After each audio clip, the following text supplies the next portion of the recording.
Oke, bismillahirrahmanirrahim. Assalamualaikum warahmatullahi wabarakatuh. Salam sejahtera untuk kita semua, terkhusus kepada mahasiswa bimbingan dan konseling Universitas Putra Indonesia YPTK Padang.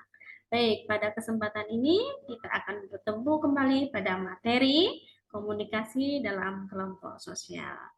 Oke, kita lanjut saja. Pada kali ini kita mengetahui bahwa manusia itu adalah suatu makhluk kelompok sosial yang mana manusia sangat membutuhkan satu dengan yang lainnya. Kenapa kita membutuhkan orang lain? Karena manusia tidak bisa hidup tanpa dengan kehadiran orang lain. Contohnya, profesi kita adalah sebagai guru, yang mana kita membutuhkan kebutuhan pokok yang mana kita harus makan.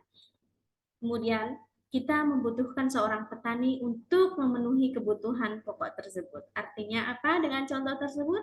Kita membutuhkan orang lain untuk hidup di kalangan kelompok sosial. Oke, setiap individu memiliki kecenderungan untuk hidup secara berkelompok. Artinya apa? Kita tidak memungkinkan hidup sendiri di dalam suatu lingkungan tertentu. Sehingga apa? Di mana-mana kita pasti akan hidup kelompok. Di lingkungan masyarakat kita akan berkelompok dengan kakak-kakak yang ada di lingkungan tersebut.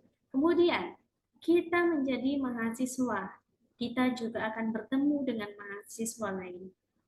Nah, kita akan kembali lagi merespek bahwa semua yang dilakukan oleh manusia itu sangat membutuhkan orang lain.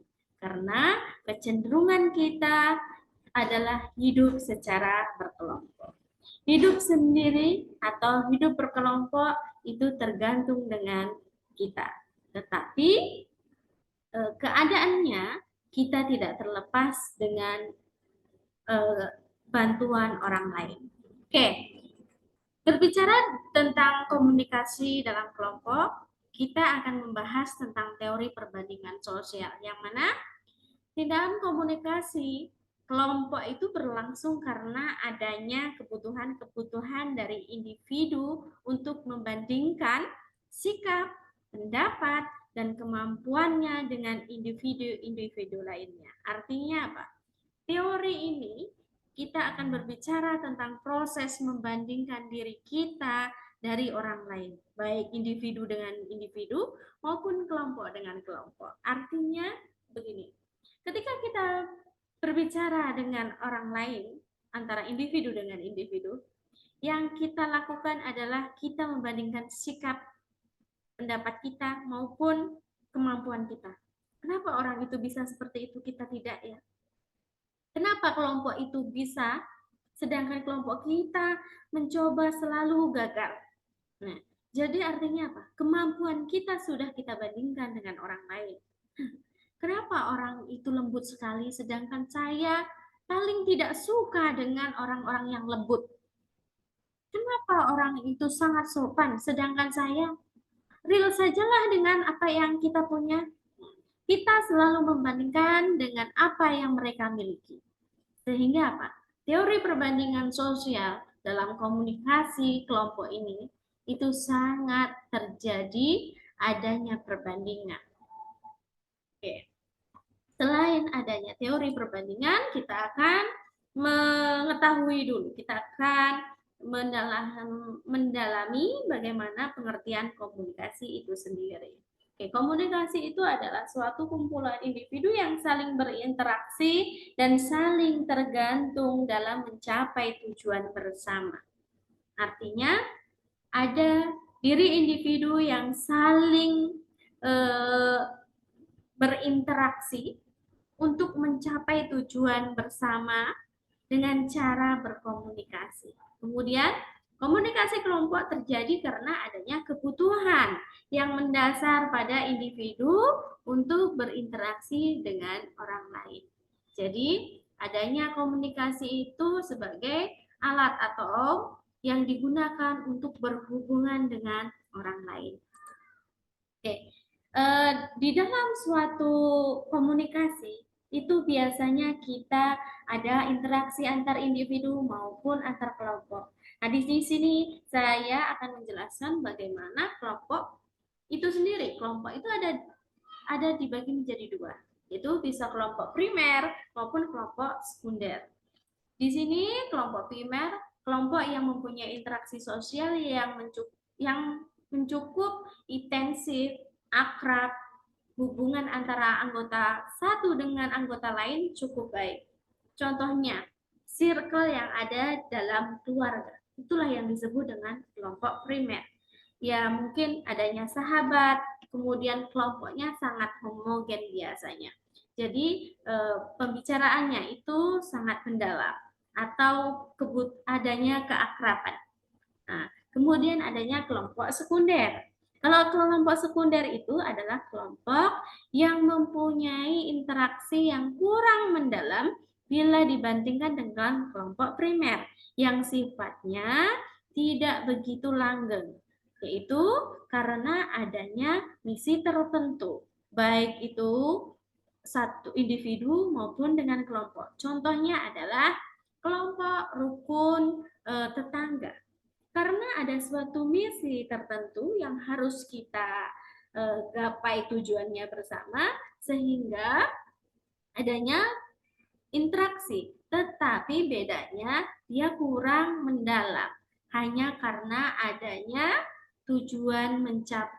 adanya kita mempunyai tujuan bersama untuk digapai.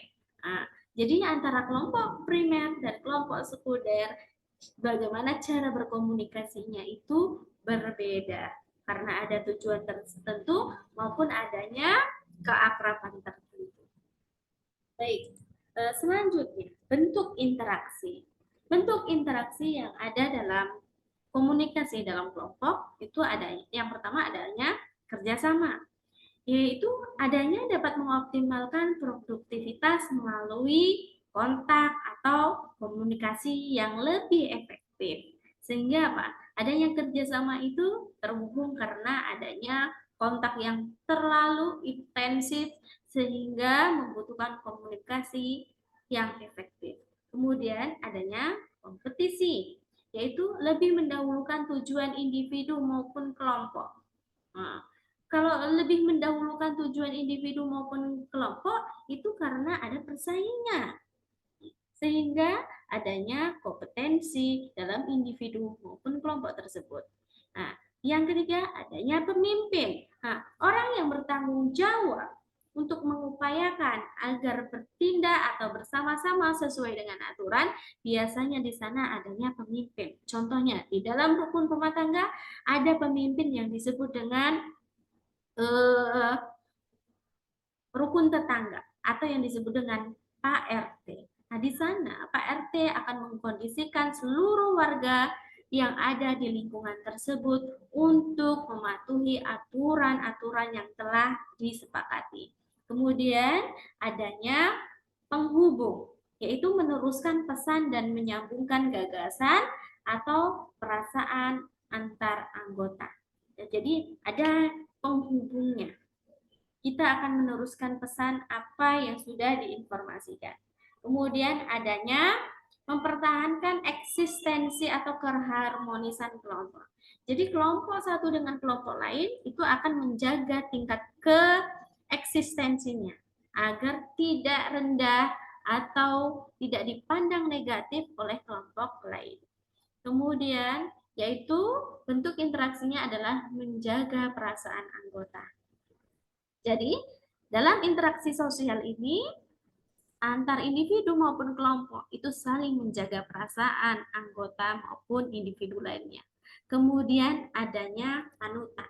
Kalau adanya panutan itu, ada sesuatu yang harus kita patuhi pada kelompok sosial tertentu. Contohnya, di dalam satu kelompok itu, siapa yang menjadi panutan pasti pemimpin kelompok. Nah, di sana kita tidak boleh sewenang-wenang. Karena apa? ada yang mau kita tiru maupun yang menjadi panutan dalam interaksi di dalam kelompok tersebut. Selanjutnya, ini ada kuis untuk mahasiswa, silahkan nanti dikerjakan pada forum diskusi. Pertanyaannya adalah, apakah orang-orang yang berkerumun di terminal, antri di depan kasir, maupun berada di pasar, itu adalah merupakan sebuah kelompok? Jelaskan alasannya.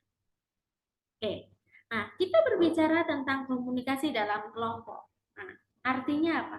Terdapat kekuasaan di sana, yang mana koersif. Dia akan menceritakan bagaimana kemampuan mendatangkan ganjaran atau hukuman. Jadi ketika kita berkomunikasi dengan antara kelompok dengan kelompok, individu dengan individu, dia akan mendatangkan suatu hukuman yang harus dipatuhi. Yang kedua, adanya ekspor, yaitu berkaitan dengan pengetahuan, pengalaman, dan kemampuan. Artinya apa? Mungkin di sana ada seseorang yang, wah, ilmunya sangat tinggi sekali, pengalamannya sungguh luas, sehingga apa? Kita bisa menjadikan dia sebagai pionir atau contoh atau perbandingan, bahkan perbandingan hal yang negatif kita bandingkan. Sehingga apa? Adanya yang berkaitan dengan orang yang lebih menonjol daripada kita, itu akan menjadi sosok-sosok yang diamati atau dibandingkan oleh kelompok tertentu. Kemudian adanya informasional, yaitu berkaitan dengan pengetahuan baru yang dimiliki oleh komunikator.